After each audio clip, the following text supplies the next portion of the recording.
BPL ২০২৫-এর উদ্বোধনী ম্যাচে নাজমুল হোসেন শান্তর অপরাজিত সেঞ্চুরিতে সিলেট টাইটান্সকে ৮ উইকেটে হারিয়ে শুভ সূচনা করল রাজশাহী ওয়ারিয়র্স। টসে হেরে প্রথমে ব্যাট করতে নেমে পারভেজ হোসেন ইমনের ৩৩ বলে ৬৫ রানে ৫ উইকেটে হারিয়ে ১৯০ রান সংগ্রহ করে সিলেট টাইটান্স।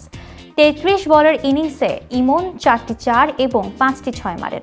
বাকি ব্যাটারদের মধ্যে সাইম আইয়ুব ২৮, রনি তালুকদার ৪১, আফিফ হোসেন ৩১ রান করেন। বোলিংয়ে সন্দীপ লানিচানে ৩৮ রানে ২টি, বিরুরা ফার্নান্দো এবং তানজিম সাকিব ১টি করে উইকেট নেন।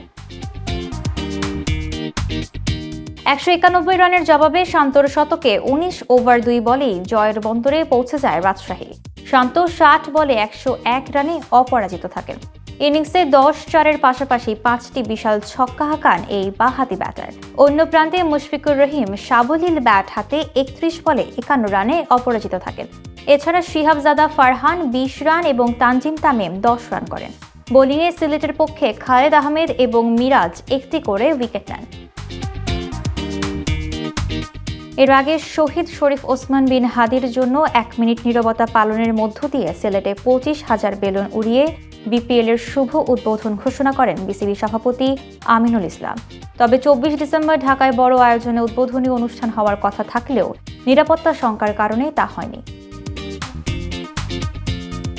ট্রফি না আসায় টুর্নামেন্ট শুরুর আগের দিন অধিনায়কদের ফটো সেশনও হয়নি। সব মিলিয়ে গোজামিলের এই আয়োজনে আপাতত স্বস্তি ফেরাতে পারে মাঠের ক্রিকেট।